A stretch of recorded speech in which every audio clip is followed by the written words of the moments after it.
सो दोस्तों, एक और नया दिन और मैं बलजीत परमार एक नया किस्सा कहानी लेके आपके सामने फिर हाज़िर हूँ।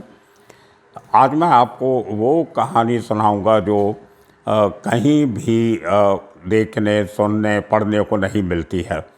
मैंने आपको बताया था कि मैं जो पठान गैंग के ऊपर एक किताब लिख रहा हूँ, उसके सिलसिले में जो रिसर्च कर रहा था, ये वीडियो बनाने के साथ साथ मैं काफ़ी समय डिवोट करता हूँ अपनी किताब के लिए, मटेरियल इकट्ठा करने के लिए।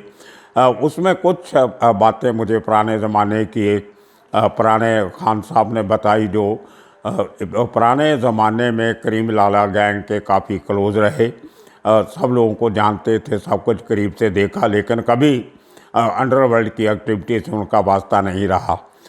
उन्होंने एक बहुत अजीबो-गरीब किस्सा मुझे सुनाया। जब पुराने ज़माने में जब 75-76 की बात है उनके कहने के मुताबिक, जब दाऊद इब्राहिम की उम्र कोई 20-21 साल की होगी, उस समय एक बार कैसे दाऊद इब्राहिम को अपनी चप्पल छोड़ के भागना पड़ा और उस बात का बदला दाऊद इब्राहिम ने कैसे लिया, ये किस्सा वो खान साहब ने मुझे सुनाया। और इससे कुछ नई बातें पता चलती हैं इस किस्म की कि यंग एज में दाऊद इब्राहिम की नेचर, स्वभाव, उसका रिएक्ट करने का तरीका, उसका काम करने का तरीका, उसका बदला लेने की का तरीका, या अपने लिए, अपनी होंद के लिए, अपने ग्रुप को बचाने के लिए लड़ने की जो तरकीबें बनाता था वो कैसे बनती थी, उसका ये एक एनालिसिस जो मैंने किया वो आपके साथ मैं शेयर करता हूँ। उनके मुताबिक, खान साहब के मुताबिक, ये बात 75-76 के करीब की है, जब करीम लाला गैंग में अमीरज़ादा नहीं था, आलमज़ेब नहीं था, समद खान बहुत बाद में आया, हमीद मजीद से दुश्मनियाँ बाद में हुई और दाऊद से दुश्मनियाँ बाद में हुई, समझौता भी हुआ बाद में। तो मेन आदमी जो करीम लाला के साथ, गैंग के साथ जो जुड़े हुए थे और अक्सर डोगरी के इलाके में मारा मारी, बदमाशी, लूटपाट, कत्ल, मर्डर, चाकू छुरा, इस किस्म के क्राइम जो हर गैंगस्टर उस ज़माने में किया करता था, वो करने वाले दो शख्स थे, अयूब लाला और सईद बटला। और ये बहुत इंटरेस्टिंग बात है कि बहुत से लोग कहते हैं कि अयूब लाला और सईद बटला जो था वो दारू का धंधा करते थे, जूए का धंधा चलाते थे, स्मगलिंग करते थे, ये वो वगैरह वगैरह। लेकिन खान साहब का कहना है कि ये ऐसा कोई काम नहीं करते थे, स्मगलिंग बिल्कुल नहीं करते थे, और ना इनका किसी स्मगलिंग गैंग के साथ कोई ताल्लुक था, ना इनका कोई दारू का अड्डा था, ना जुए का अड्डा था। वो अड्डे चलाने वाले और थे, जिनमें मैंने बताया माधव भाई था, बबला भाई था, जो करीम लाला के ख़ास आदमी थे, वो चलाते थे। उसके साथ में दिलीप अजीज़ चलाता था और भी बहुत सारे लोग थे। लेकिन ये अयूब लाला और सईद जो था, ये कभी भी इन्होंने कोई जुए का अड्डा या दारू का अड्डा नहीं चलाया और स्मगलिंग में कभी इनका कोई लेना देना नहीं था। उनके मुताबिक ये बहुत छोटे आदमी थे स्मगलिंग जैसा बड़ा काम करने के लिए, और वैसे भी करीम लाला ने कभी स्मगलिंग नहीं की। ये गलत फहमी है लोगों को कि करीम लाला स्मगलर था और हाजी मस्तान बदमाश था। हाजी बदमाश कोई बदमाश नहीं था, वो प्योर थॉरोब्रेड स्मगलर था, और करीम लाला एक बदमाश था और उसने कभी कोई गैंग चलाता था अपना, ये जो ऑर्गेनाइज गैंग था वो चलाता था, दारू के अड्डे, जुए के अड्डे। खैर, किस्सा था दाऊद इब्राहिम का। बात उनके मुताबिक कहते हुई कि जो आपस में ये गैंग दोनों एक तरफ से साथ में ही थे, कोई दुश्मनी नहीं थी। दाऊद भाइयों का पठान गैंग वालों के घर पे आना जाना, मिलना गिलना बिल्कुल कॉमन था। उस ज़माने में दोनों परिवारों में जो शादियां वगैरह हुई उनमें भी सब लोग शामिल होते थे। दाऊद इब्राहिम के पिता का करीम लाला से बहुत अच्छे रिश्ते थे और इनके और भी रिश्तेदारियां बाद में बढ़ी। करीम लाला के जो उनके जो एक संबंधी कह लो कि उनके जो एक उनके दामाद थे, उनके बड़े भाई, और उनके जो पिता थे वो भी क्राइम ब्रांच में पुलिस ऑफिसर थे और पुलिस कांस्टेबल थे। और अनवर भाई का मैंने जिक्र किया था, जिनकी बेटी की शादी दाऊद के भाई इकबाल से हुई है। तो अनवर भाई के जो पिताजी थे वो भी पुलिस में कांस्टेबल थे। उनकी और दाऊद इब्राहिम के पिता की, इब्राहिम कास्कर की, बहुत अच्छी दोस्ती थी। तो एक तरह से सारा ग्रुप एक ही था। इनका मिलना जुलना, उठना बैठना, हर दुख में सुख में साथ देना, सब साथ में चलता था। तो सैयद जो था बटला और अयूब लाला, ये प्योर बदमाशी करते थे। छोटे कद के थे दोनों, 5.5 फुट की हाइट होगी, और लेकिन फिज़िकली स्ट्रॉन्ग थे। इन्होंने एक आदमी को किडनैप किया भिंडी बाजार एरिया से फिरौती के लिए। वो हफ्ता वफ्ता नहीं देता था, इनको पैसे नहीं देता था। इन्होंने उसको उठाया, उसको मारा। उसने पैसा नहीं दिया तो इतना उसको पीटा कि वो मर गया। तो पहला मर्डर केस जो था ये दोनों के सर पे लगा और केस चला, बाद में इनको सज़ा भी हुई। उस हरकत के बाद इन्होंने एक आदमी को, उसका नाम नहीं, मुझे अजीज़ कुछ नाम था उसका, पूरा मुझे बता रहे थे खान साहब, वो उसके साथ इनका झगड़ा हुआ और उसको मारा। तो 3-4 महीने के गैप में 2 मर्डर कर दिए। और उस ज़माने में 75-76 में 2 मर्डर करने वाले लोगों को बहुत बड़े बदमाश गिना जाता था।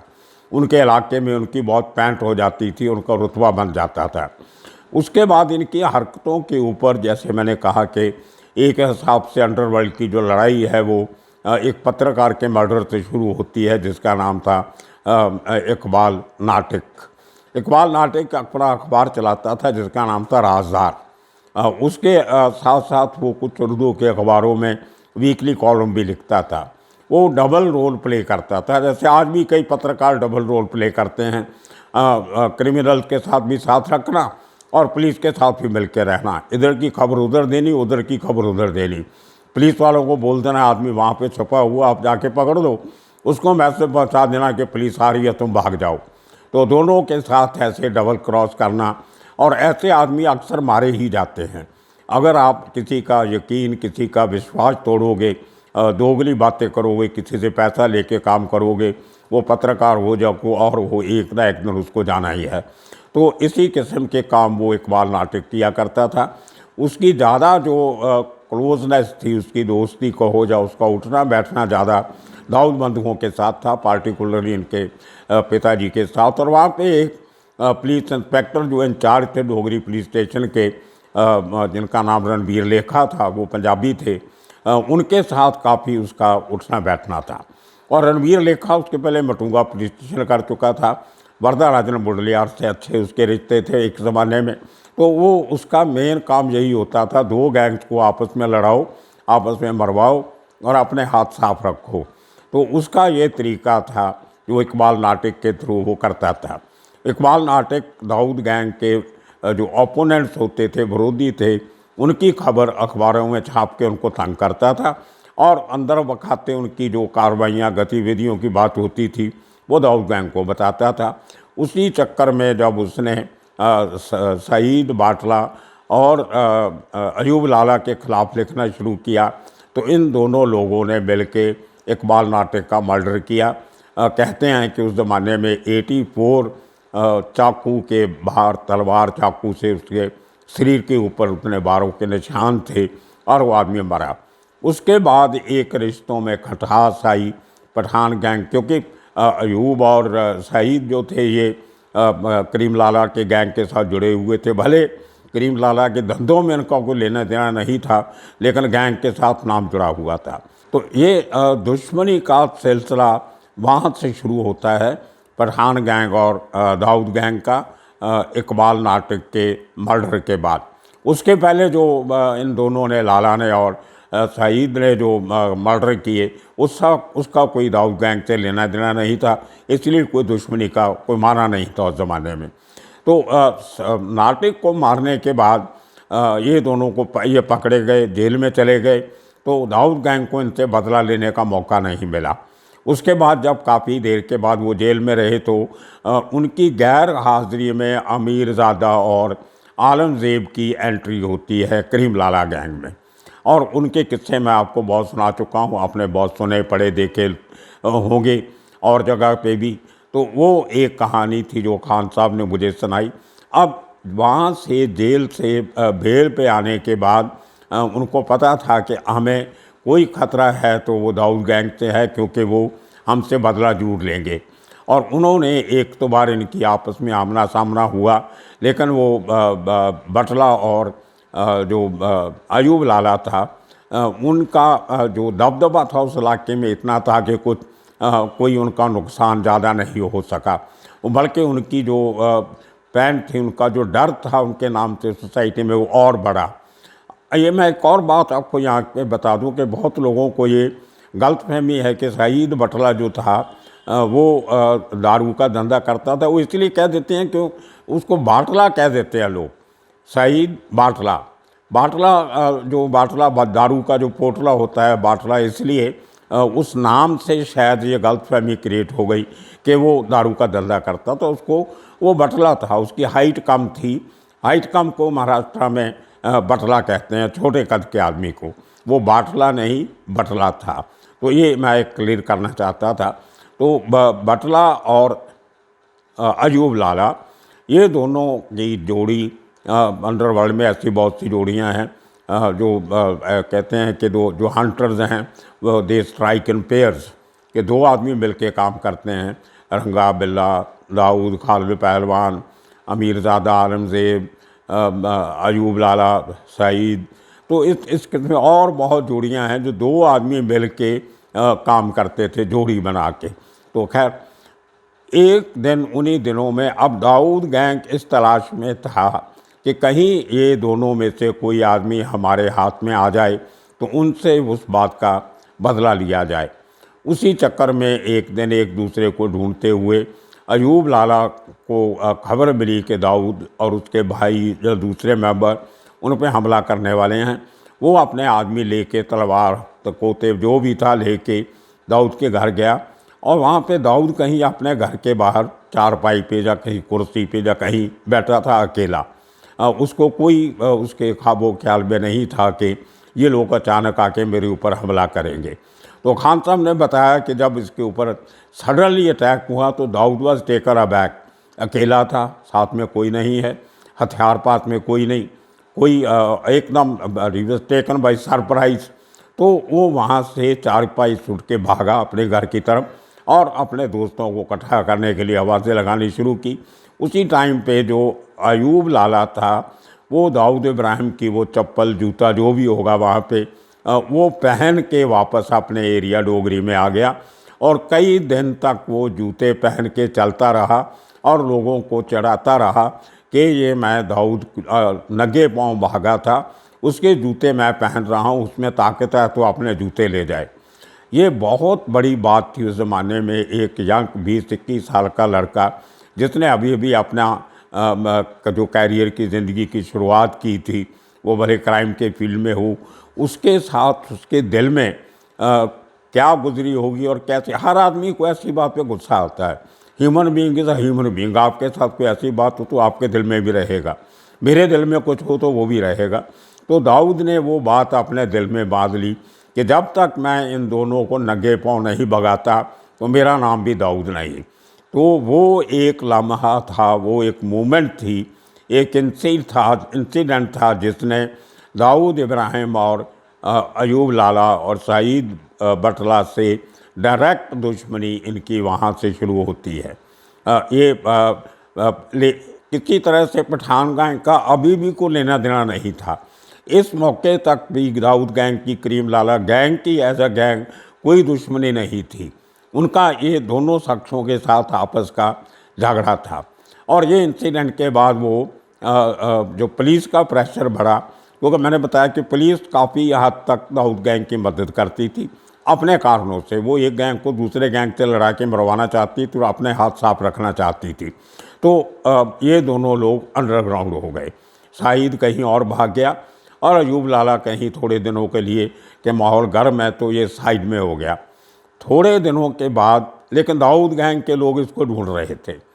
वो थोड़े दिनों के बाद इनको एक खबर मिली, जुहू चौपाटी जो है, गिरगांव चौपाटी, उसके पास भवंस कॉलेज है, एक भवंस इंस्टीट्यूट है, उसके साथ एक बियर बार थी और लेडीज़ सर्विस वहाँ पे होती थी, शायद डांस बार भी थी। मुझे उसका नाम अभी याद नहीं आ रहा, बहुत साल पहले कहीं देखी थी। उस इलाके में एक ही थी वो। बाहर के साउथ बॉम्बे में और बहुत से फेमस बार थे, लेकिन वो एक थोड़ी सी सेक्लूडेड और हाई एंड किस्म की थी, जैसे सोनिया महल हुआ करता था, या फिशरमैन वाफ हुआ करता था, या कार्निवल था वर्ली में। इस किस्म की थोड़ी हाई एंड बार थी। तो इनको खबर मिलती है कि एक्चुअली वो भी मुझे बताया खान साहब ने कि दाऊद को खबर नहीं मिली। वहाँ पे पठान गैंग का एक लड़का और उसके कुछ दोस्त वहाँ पे बैठ के अपने दारू वारू पी रहे थे, डांस देख रहे थे। उन्होंने वहाँ पे अयूब लाला को बैठे देख लिया। उनको भी थोड़ी खुंदक थी कि एक ये पठानों का नाम लेके ये आदमी बिना मतलब पठान गैंग और दाऊद गैंग के बीच में दुश्मनी डालने की कोशिश कर रहा है। तो उन्होंने वहाँ से चुपके से बाहर निकल के, तब ये मोबाइल फ़ोन तो हुआ नहीं करते थे, कहीं फ़ोन से, लोकल फ़ोन से या कहीं से डोंगरी पुलिस स्टेशन में फ़ोन कर दिया कि ये आदमी वहाँ पे बैठा है। तो उसमें उसके पीछे भी दो कारण बताए जाते हैं। एक तो जो इकबाल नाटक वाली दुश्मनी, उसके बाद ये मैं आपको ये किस्सा थोड़ा रुक के और आगे कंटिन्यू करूँगा। उसी दौरान जब ये किस्सा हुआ तो अयूब लाला को किसी ने एक यंग लड़की के साथ शाम को जब अंधेरा शुरू होता है तो जेरे हॉस्पिटल के पास एक बीएमसी का ऑफिस हुआ करता था। उस ऑफिस के साथ एक छोटा सा मैदान था, गार्डन था, वहाँ रात को लोग कम जाते थे। तो अयूब लाला उस लड़की को लेके ज़बरदस्ती उस गार्डन में गया और उससे ज़बरदस्ती करने लगा। कुछ शोर शराबा हुआ तो लोगों ने देख लिया। उन्होंने, लोकल लोग थे, उन्होंने लड़की को भी पहचान लिया और अयूब लाला को भी पहचान लिया। तो उन्होंने लड़की के माँ बाप को बताया कि आपकी लड़की को वहाँ अयूब लाला ज़बरदस्ती गार्डन में लेके गया है। और लड़की वाले पुलिस स्टेशन जाना नहीं चाहते थे, क्योंकि आपको मालूम है कि लड़कियों के केस में हमेशा माँ बाप सोचते हैं बदनामी होगी, कल को शादी ब्याह करना है तो पुलिस के केस में कहाँ पढ़ना है। वो दाऊद के पास चले गए, दाऊद का घर भी नज़दीक था वहाँ से। उन्होंने जाके दाऊद को बताया कि हमारी बेटी को अयूब लाला ज़बरदस्ती उठा के गार्डन में ले गया। तो दाऊद अपने आदमी लेके भागा वहाँ से और गार्डन में गए। तो इनके आने के थोड़ी देर पहले अयूब लाला वहाँ से, उसको शायद भनक लग गई थी इस बात की कि मुझे देखा गया है और मेरा पीछा हो सकता है, तो लड़की को छोड़ के भाग गया। तो ये एक किस्सा था जिससे दाऊद को एक और मौका मिल गया अयूब लाला से बदला लेने का। तो जैसे ही मैंने आपको बताया कि वो भारतीय विद्या भवन के पास वाली डांस बार में जहाँ अयूब लाला बैठा था, वो लड़कों ने देख के डोंगरी पुलिस स्टेशन में फ़ोन कर दिया कि आपका एक वांटेड एक्यूज यहाँ पे बैठा है, दारू पी रहा है। तो डोंगरी पुलिस वालों ने क्या किया, रणबीर लेखा ने और उसके जूनियर्स ने, उन्होंने खुद अपनी टीम नहीं भेजी। उन्होंने दाऊद को फ़ोन करके इन्फॉर्म कर दिया कि जिस जो आदमी आपको चाहिए वो फलां जगह पे बैठा है। तो दाऊद कहीं और था, उसने खालिद पहलवान को बताया कि अपना बंदा वहाँ दारू पी रहा है, उसको ले आओ। तो खालिद पहलवान अपने आदमी साथ में लेके उस भारतीय विद्या भवन की बार में गए और अयूब लाला को बुरी तरह पीटा और उसको ले जा के उस पर तलवार से, चाकू से इतने वार किए कि उसको कई महीने हॉस्पिटल में रहना पड़ा। वो जो आप कई जगह पे इंटरनेट पे पढ़ते हो कि करीम लाला के आदमी को दाऊद गैंग ने मेम डाउन के उसके हाथ पांव काट दिए थे, वो हाथ पांव कटे नहीं थे लेकिन बुरी तरह ज़ख्मी हो गया था। वो एक बहुत बड़ा झटका था अयूब लाला के लिए। उसके बाद उसका जो क्रिमिनल कैरियर था वो एक हिसाब से तकरीबन ख़त्म ही हो गया था। और उसके बाद वो ऐसा गुल हुआ कि उसकी जो खाली जगह थी उस पर, जैसे मैंने आपको बताया, तो वो अमीरज़ादा और आलमज़ेब ने आके भरी और उसी के संग में काम करने शुरू किए, जो एक ज़माने में अयूब लाला और सईद जो था बटला वो करता था। तो आज के दिन ये एक बदला मैं बताता हूँ कि दाऊद इब्राहिम ने अपनी उसकी जो उस ज़माने में जो बेइज्जती हुई थी बचपन में, उसका इतने सालों के बाद उसने अयूब लाला के ऊपर उसको भगा के उसको घर से भगाया और उसको जब छिपने की जगह नहीं मिली तो उसको पकड़ा और उससे अपना बदला लिया। ये दाऊद का एक किरदार रहा है। और अयूब लाला, मैंने फ़ारूक खान साहब को पूछा इनकी हिस्ट्री कहाँ है, तो उनका कहना था कि आजकल कहीं वो नालसपाड़ा एरिया में रह रहा है और शहीद बटला का कोई खबर उनके पास नहीं थी। शायद आने वाले दिनों में और लोगों से बात होगी, कुछ नई बातें सामने आएंगी, वो आपके साथ मैं शेयर करूंगा। तब तक के लिए आप सबका शुक्रिया, धन्यवाद।